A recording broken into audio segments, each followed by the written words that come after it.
Good morning, guys. MWUSA Season 3, Episode 105. I was reviewing the Vegas trip, California trip this morning and actually adding up the numbers to see where I was. My estimate was I thought I was down 10,000 or 8,000 or somewhere in that range, but actually I was only down 3,600 as far as card counting, slots, those types of things.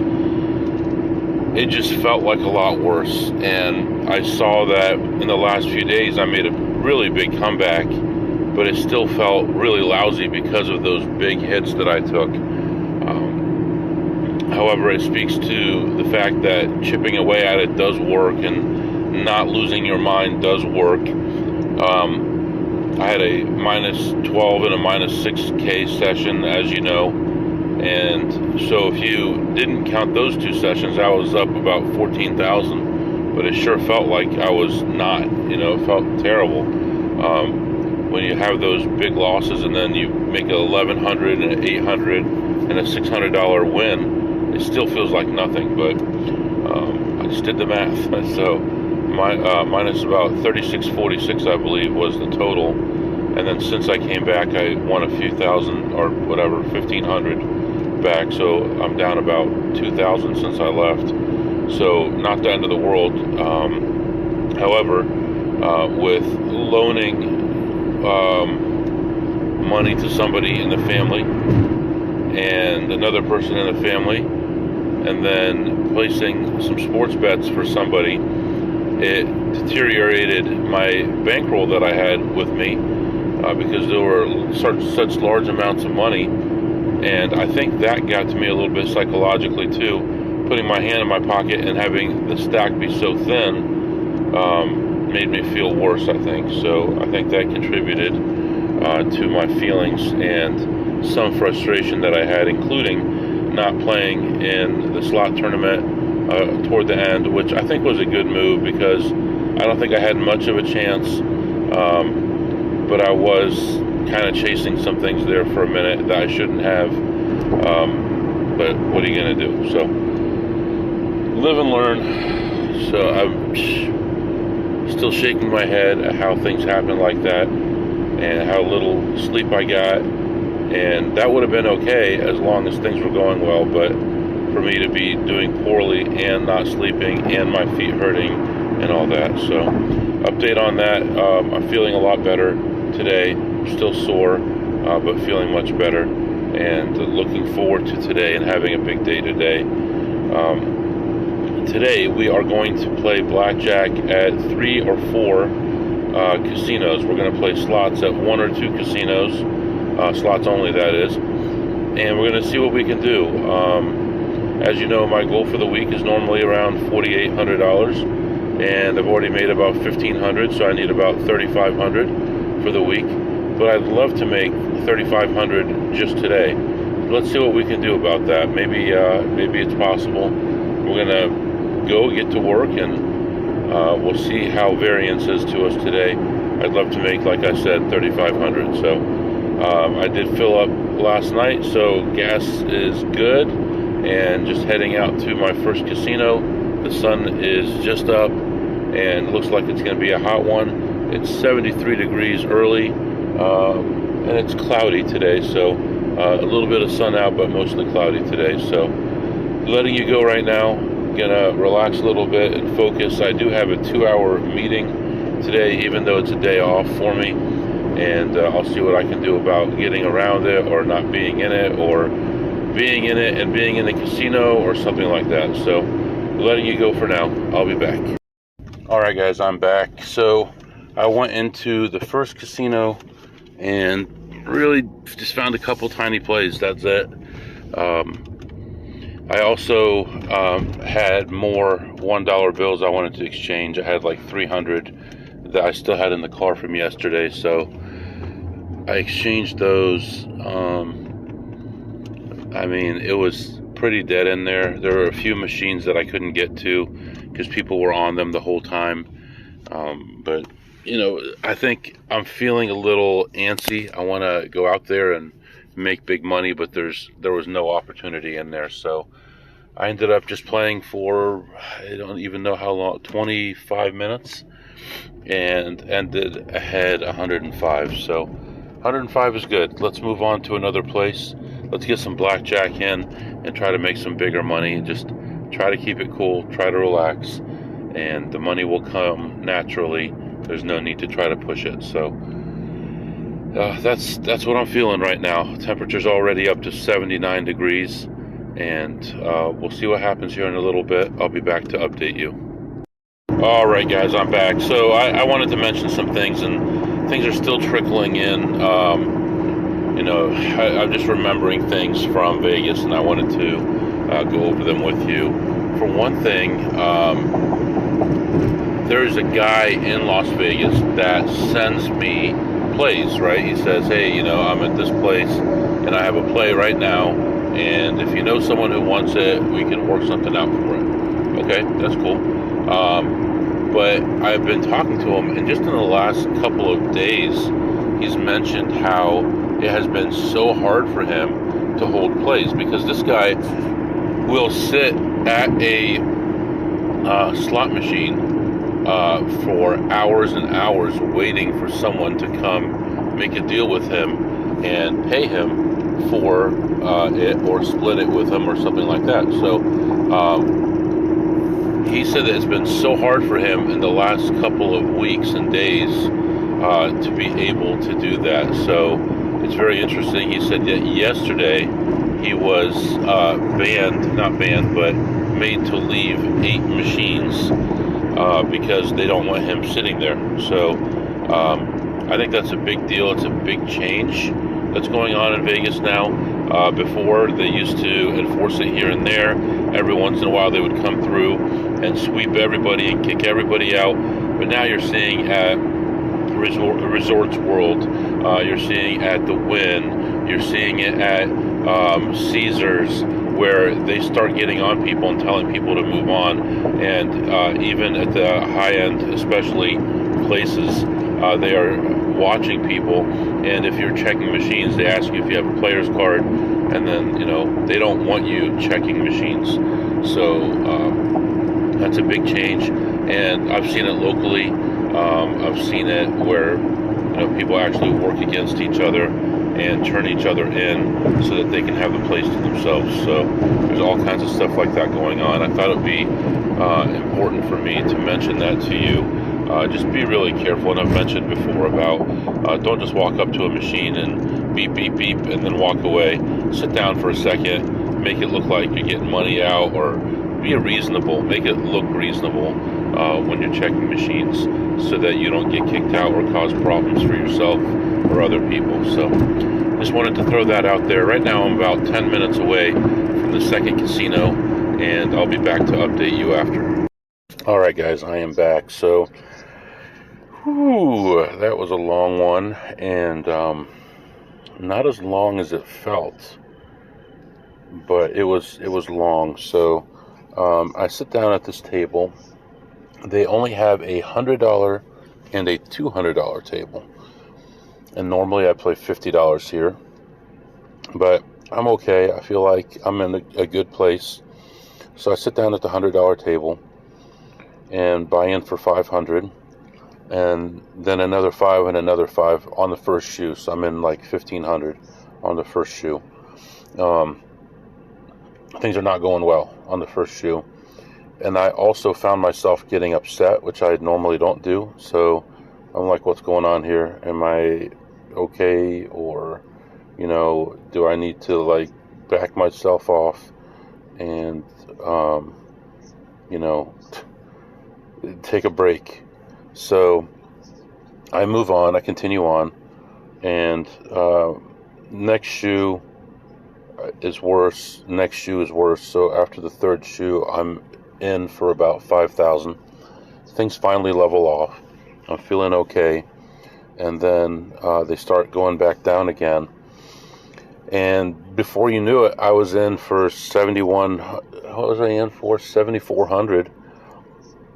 And I just felt like I was not in a good place and I should quit. So I stood up from the table. I told them to hold it for me, which they did. I took a walk, took a deep breath, and just kind of focused and relaxed a little bit, and decided to go back to the table. I bought in again. I had 700 more in that pocket, and then I had a bunch of money in my back pocket, but I hadn't taken the rubber band off it. So I bought in for 700 more, and the next hand was good.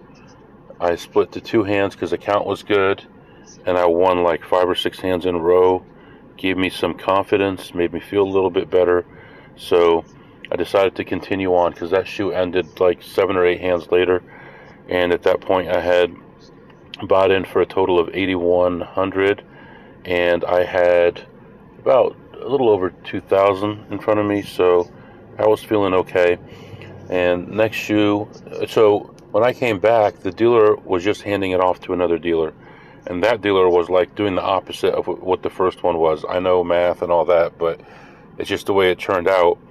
I was winning 20s instead of losing 20s. My double downs were good. My splits were good. Things were going well. Things were moving in the right direction. At this point, I had been at the table for about an hour and 50 minutes, and I spent the next almost an hour just chugging away, feeling better, raising my bets, continuing, doing all the right things that I was supposed to do. And then finally, when I ended a shoe, I counted my chips, because one thing I did also was I stacked my chips in odd numbers, like 13, 14, 18, just so that I didn't know where I was. I wanted to focus more on doing the right thing than how far I am down, because I was buried, and the odds were I wasn't going to make it back, and I just wanted to forget about the money and just worry about the chips and doing the right thing. And at the end of a shoe, I stacked everything up, and I had 8,200, so I was ahead $100, and I decided it was time to go. Another thing that encouraged me to go was I was 15 minutes away from this 2-hour meeting, which is going on right now. I've got it on my headset, and I have it on transcribe on the screen so I can see what they're saying, so I'll see whether or not they call my name for anything. But I ended the session ahead $100, spreading from 100 to 1,000 for 2 hours and 40 minutes. The low for the session was minus 7,400. The high for the session was plus 100.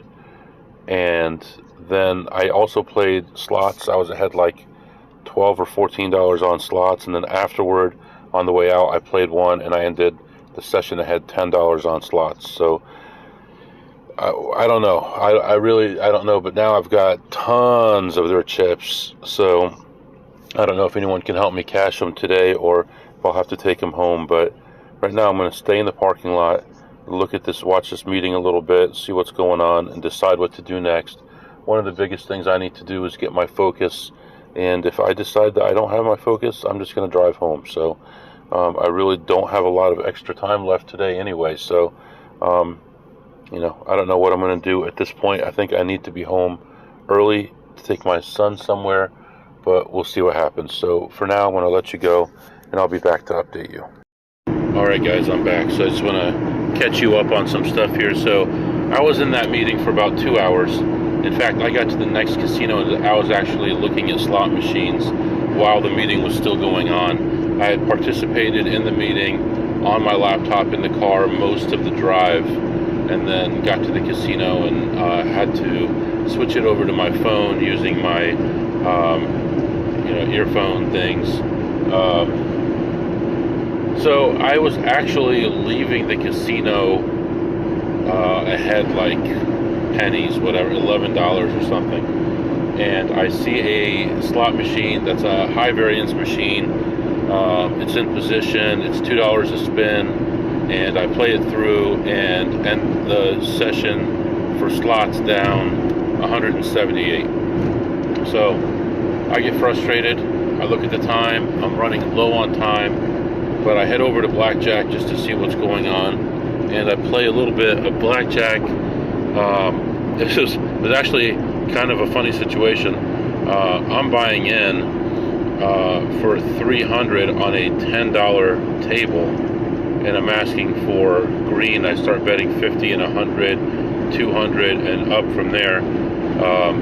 So I played at that table for just a short time. It just finished one shoe, spreading from 50 to 500. The low on the table was minus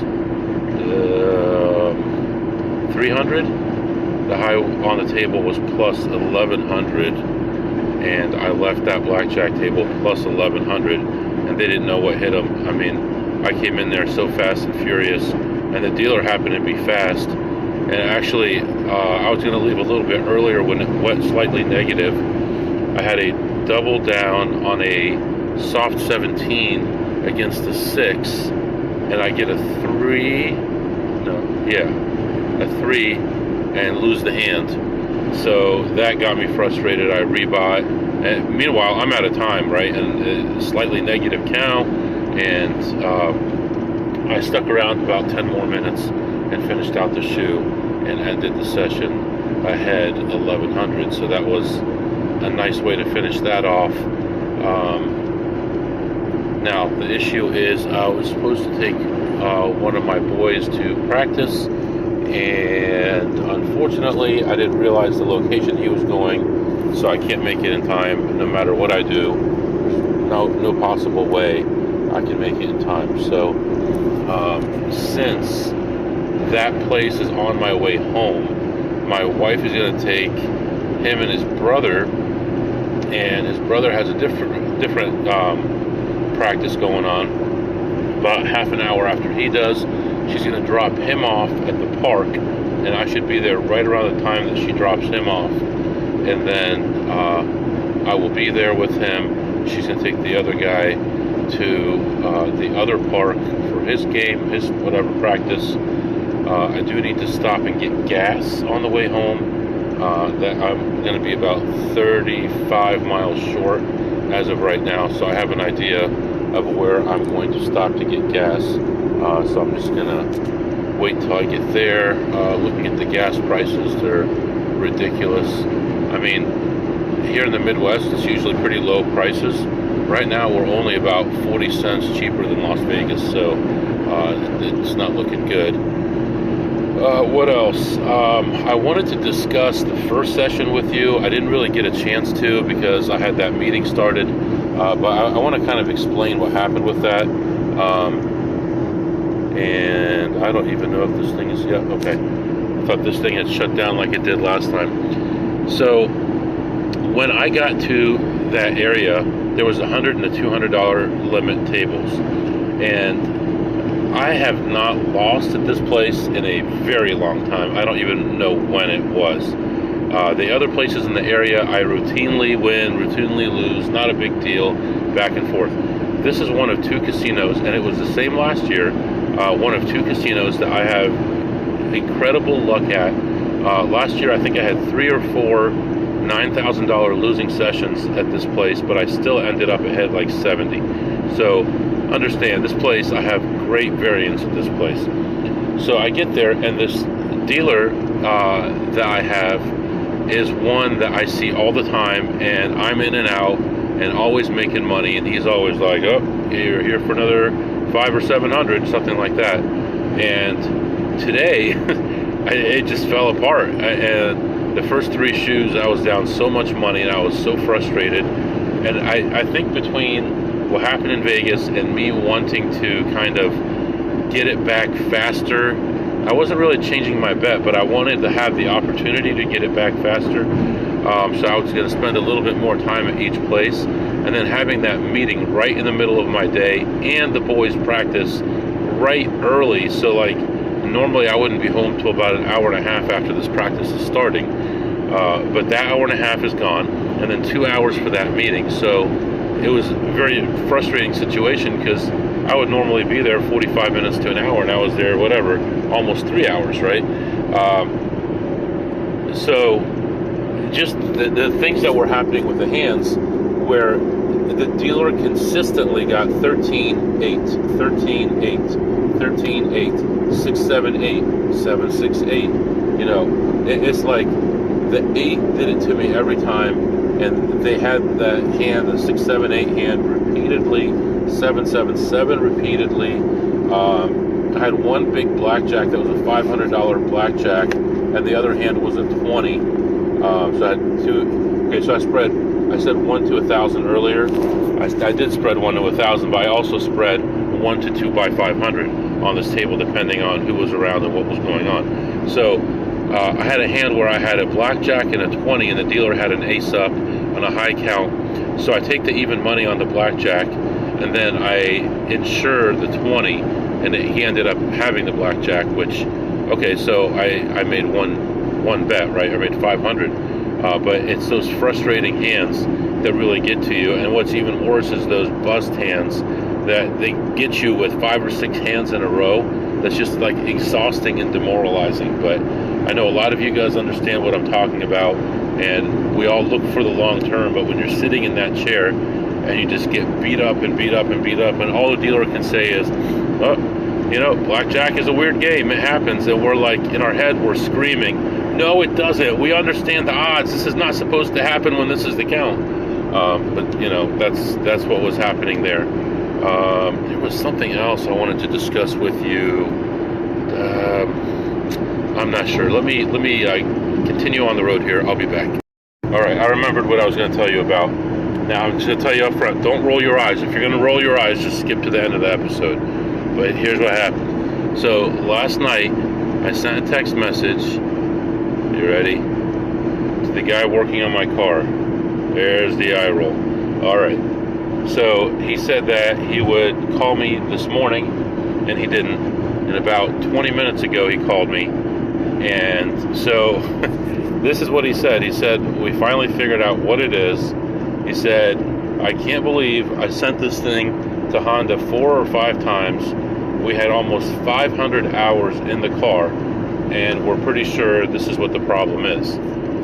And what the problem is so frustrating to me because of all this environmental stuff that they do that makes no difference. Believe me, it's making such little difference when you have China's and India's and all these other places polluting like crazy, and you're trying to put catalytic converters on cars.